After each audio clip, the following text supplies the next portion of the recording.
شعیبی grammar school, Montessori دا matric English medium, خوبصورت، آرامدہ اور پورا سائز مونٹیسری کلاس روم میں آپ کے ننھے منھے بچوں کو نہایت پیار و شفقت کے ساتھ دور جدید کے تقاضوں کے مطابق آڈیو ویڈیو اور جدید مٹیریل کے ذریعے تعلیم دی جاتی ہے۔ پرائمری اور سیکنڈری کلاسوں میں بچوں کی اسکل کو بہتر بنانے کے لیے report writing classes, news paper classes,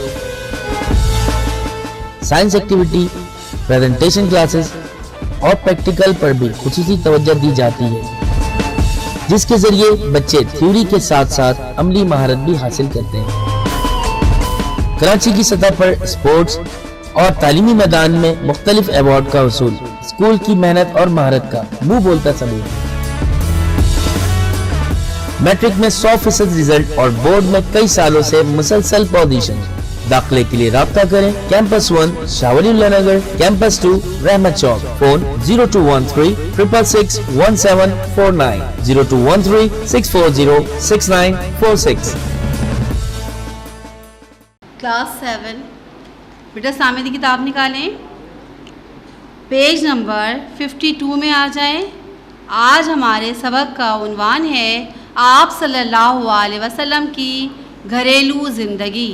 آپ کو پتہ ہے کہ سارے انبیاء کرام کی زندگی ہمارے لیے ایک عملی نمونہ ہے۔ انہوں نے نہ صرف ہمیں سمجھایا، بتایا، اللہ کی بتائی ہوئی باتوں پہ عمل کروایا، بلکہ کر کے بھی دکھایا، ٹھیک ہے نا۔ آپ صلی اللہ علیہ وسلم کی گھریلو زندگی کے بارے میں پڑھیں گے کہ وہ کیسے تھے، ان کا سلوک کیسا تھا اپنے سے چھوٹوں کے ساتھ، اپنے سے برابر یا اپنے سے بڑوں، اور عورتوں کے ساتھ اور غلاموں کے ساتھ۔ آپ صلی اللہ علیہ وسلم کی زندگی، گھریلو زندگی بہت زیادہ مثالی تھی۔ آپ کی صفات کیسے تھے؟ ایک ایسے اچھے صفات، آپ کے اندر تو ویسے سارے صفات ہی اچھے تھے، ٹھیک ہے نا۔ ایک مثالی گھرانے کے سربراہ کی صفات موجود تھے آپ کے اندر۔ آپ کی گھریلو زندگی بہت سادہ تھی، اس میں کوئی بناوٹ نہیں تھی، کوئی دکھاوا نہیں تھا، سب کچھ کیا ہے اللہ کی خوشنودی کے خاطر، ٹھیک ہے نا۔ آپ صلی اللہ علیہ وسلم سب افراد کے ساتھ نہایت پیار اور شفقت سے پیش آتے تھے، کسی پر بوجھ نہیں بنتے تھے، بلکہ ہر کام خود سے کر لیا کرتے تھے، بلکہ گھر کا کوئی ایسا کام جو دوسروں سے نہ ہو پا رہا ہو اس میں بھی آپ مدد فرما دیا کرتے تھے، ٹھیک ہے نا۔ اور آپ صلی اللہ علیہ وسلم اللہ سے دعا کرتے تھے کہ اللہ تعالیٰ مجھ سے اگر کوئی کوتاہی ہو گئی، اللہ میں نے اپنی طرف سے کوئی پوری کوشش کی ہے، کوشش کے ساتھ گھر کے ہر فرد کے حقوق کا خیال رکھا ہے، اگر مجھ سے کوئی کوتاہی ہو گئی ہے تو مجھے معاف فرما دے۔ اس کے باوجود ان کے ذہن میں یہ بات ہوتی تھی کہ اگر میں نے کسی کا حق ادا نہیں کیا یا کسی کے حق میں کوتاہی کر دی ہے تو مجھے قیامت کے روز نہ پکڑنا، بلکہ مجھے معاف فرما دے، یا اس طرف میری کیا کہتے ہیں نظر کرم فرما دے جہاں میری کوتاہی یا غلطی ہو رہی ہے۔ آپ صلی اللہ علیہ وسلم گھر میں سب سے اچھا سلوک کرتے تھے، سب کی دلجوئی فرماتے تھے، سب کی باتیں توجہ سے سنتے تھے۔ جب تک ہم کسی کی پرابلم نہیں سنیں گے تو اس کی پرابلم کو کس طرح سولو کریں گے، ٹھیک ہے نا۔ سب کے اختلافات، آپس کے اختلافات کو نہایت حکمت انصاف سے ختم کر دیا کرتے تھے، نہ کسی سے بیزار ہوتے، نہ اکتاتے، نہ کسی کو بیجا ڈانٹ ڈپٹ کرتے تھے، ہر ایک کے ساتھ صبر و تحمل اور بردباری سے پیش آتے تھے۔ آپ کا چہرہ مبارک ہر وقت مسکراتا رہتا تھا۔ آپ صلی اللہ علیہ وسلم غصے کو کنٹرول کرتے اور کسی کو سزائیں نہیں دیتے تھے، بلکہ معاف کر دینے کی روش اختیار کرتے تھے اور کہتے تھے کہ معاف کر دینا سب سے بہتر عمل ہے۔ افراد خانہ کو ہمیں نصیحت کرتے تھے، ہمیشہ کہتے تھے کہ غلط کاموں کو سے دور رہیں اور اچھے کام کریں۔ حضرت عائشہ فرماتی ہیں کہ آپ صلی اللہ علیہ وسلم فرمایا کرتے تھے تم میں سے سب سے بہتر وہ ہے جو اپنے گھر والوں کے لیے بہتر ہے، اور میں اپنے گھر والوں کے لیے سب سے بہتر ہوں۔ تو ہم سب کو بھی اچھا بننا ہے، سب سے بہتر بننا ہے۔ ہم نے کیا کرنا ہے؟ اپنے گھر والوں کا خیال رکھنا ہے، ان کی اچھی بری چیزوں کو تمیز سکھانا ہے چھوٹوں کو، اور بڑوں کے ساتھ حسن سلوک سے پیش آنا ہے۔ اور ترجمہ ہے کہ مومن میں سب سے اچھا وہ ہے جس کے اخلاق سب سے اچھے ہوں، اور سب سے اچھے اخلاق اور اخلاق والا وہ ہے جو گھر والوں کے ساتھ سب سے زیادہ مہربان ہے۔ کس طرح یہ باتیں بتائی گئی ہے؟ اچھا مومن ہی وہی ہے جس کے اخلاق بہتر ہو۔ جس شخص میں اخلاق نہیں ہوتا وہ جانوروں سے بھی بدتر ہوتا ہے، پتہ ہے نا آپ کو۔ تو اپنی آواز ایسی رکھو کہ بڑوں کی آواز سے نیچی ہو، یعنی آپ کی آواز بڑوں کی آواز سے بلند نہیں ہونی چاہیے، یہاں تک حکم دیا گیا ہے۔ اور یہ بھی کہا ہے کہ اگر والدین میں سے کوئی ایک بوڑھا ہو گیا ہے، بوڑھا یعنی ناسمجھ ہو جاتا ہے بچوں کی طرح، تو اسے اف تک نہ کرو، ٹھیک ہے نا، اسے اف تک کرنے کا حکم نہیں ہے۔ ارشاد خداوندی ہے بے شک تو اے محمد بہت اونچے اخلاق والا ہے۔ واقعی ان کے اخلاق کی برابری ہم تو کر ہی نہیں سکتے، کوشش کر سکتے ہیں اس پہ عمل کرنے کی، تو ہم جب سمجھیں گے ان کے اخلاق کے بارے میں تو ہی عمل کریں گے ان کے ساتھ، ٹھیک ہے نا۔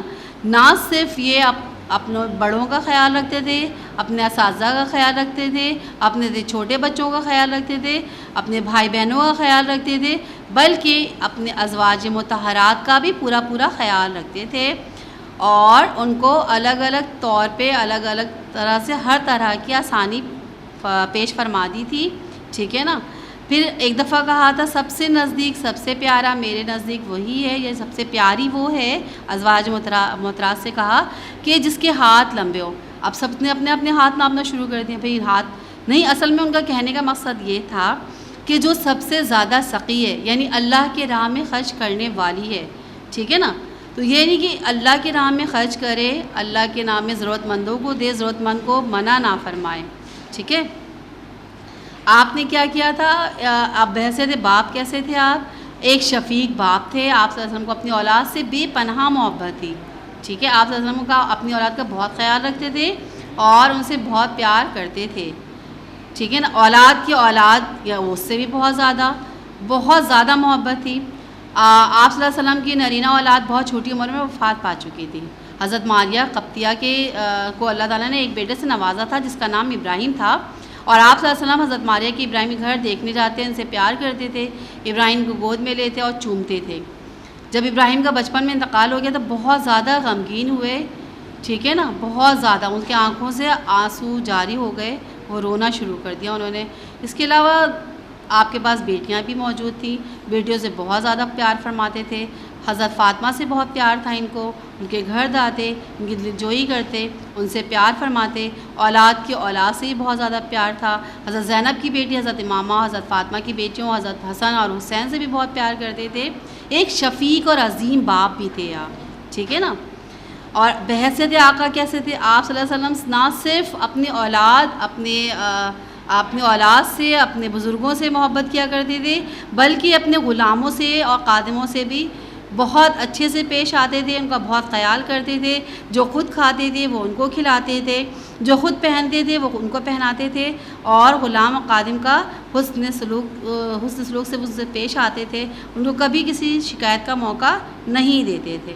کہتے تھے عورتوں اور غلاموں کا پورا خیال رکھنا چاہیے، کیونکہ اللہ کے سامنے آپ کو جواب دہ ہونا ہے۔ آپ صلی اللہ علیہ وسلم کی گھریلو خوبیاں کیا کیا تھیں، آپ صلی اللہ علیہ وسلم کی جو گھریلو خوبیاں، پہلے تو یہ تھا کہ آپ بہت سادگی پسند تھے، سادہ رہتے تھے، اللہ تعالیٰ نے ہر طرح سے نوازا تھا آپ کو، لیکن نمود نمائش کی بالکل خلاف تھے۔ آپ نے بہت سادہ زندگی گزاری تھی، سادہ کھاتے تھے، سادہ پہنتے تھے اور سادہ رہتے تھے، ٹھیک ہے۔ نمبر 2 میں شفقت، آپ صلی اللہ علیہ وسلم کی گھریلو زندگی میں ہر ایک پر شفقت نمایاں تھی۔ آپ صلی اللہ علیہ وسلم تمام افراد خانہ کے ساتھ نہایت شفقت سے پیش آتے تھے، کبھی کسی کو ڈانٹ ڈپٹ نہیں کرتے تھے، بیجا ڈانٹ ڈپٹ کرنے سے گریز کرتے تھے۔ عدل میں کیا تھا کہ آپ ہر ایک کا حق پوری طرح سے ادا کرتے تھے اور کسی کے ساتھ ناجائز نہیں کرتے تھے، عدل انصاف کے ساتھ پیش آتے تھے۔ مدد، آپ صلی اللہ علیہ وسلم افراد خانہ کی مدد فرمایا کرتے تھے، ان کے ساتھ ان کی پوری اس طرح مدد کرتے ہیں۔ ضروری نہیں ہے کہ آپ حکمت کے کاموں میں کام کریں، بلکہ یہ گھریلو کام میں بھی کام کرتے تھے، سودا سلف لانا، بکری کا دودھ دھونا، یا پھر اپنے کپڑوں میں پیون لگانا، پانی بھر دینا، بہت سارے کاموں میں یہ مدد فرما دیا کرتے تھے۔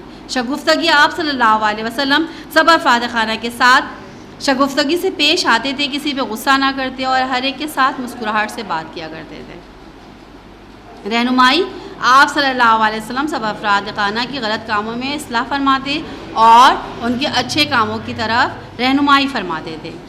کسی پہ بوجھ نہیں تھے، آپ سب کا عزت احترام کرتے تھے، کسی کی دل آزاری نہیں کرتے تھے، خوش اسلوبی سے پیش آتے تھے، لڑائی جھگڑے کو کس طرح آرام سے نمٹایا جاتا ہے وہ بتایا کرتے تھے، اور رشتہ داروں کا تعلق کس طرح ان سے ان کا خیال رکھنا چاہیے اور کس طرح ان کا ادب و احترام کرنا چاہیے یہ بتایا کرتے تھے۔ تو آپ کی زندگی ایک ایسی مثالی زندگی ہے جس پر چل کر، جس پہ عمل کر کے ہم ایک اچھے اور نیک مسلمان بن سکتے ہیں۔ اچھا پہن لینا یا اچھا کھا لینا کوئی بڑی بات نہیں ہوتی ہے، لیکن کم سادہ زندگی گزارنا، آپ کے پاس بے تحاشا ہے لیکن آپ نے سادگی سے زندگی گزاری، کیونکہ ہر چیز کا جواب دہ اللہ ہے۔ اگر آپ نے بے جا اسراف خرچ کیا تو بھی اللہ پکڑے گا آپ کو آخرت کے دن، بے جا خرچ کرنے والوں کو بھی اللہ تعالیٰ پکڑتا ہے۔ تو آپ نے کیا کرنا، یہ نہیں کہ آپ کے پاس بہت ہے دکھاوے کے لیے آپ نے بہت کچھ خرچ کر لیا اپنے اوپر، بلکہ ہمیں کیا کرنا چاہیے، حضور صلی اللہ علیہ وسلم کی زندگی کو دیکھتے ہوئے کہ کس طرح وہ سادہ رہتے تھے، سادہ کھاتے تھے، سادہ زندگی گزارتے تھے، ان کا رہن سہن، بول چال کس طرح تھا۔ اگر اس پہ عمل کریں گے تو ایک نیک اور اچھے مسلمان بن جائیں گے۔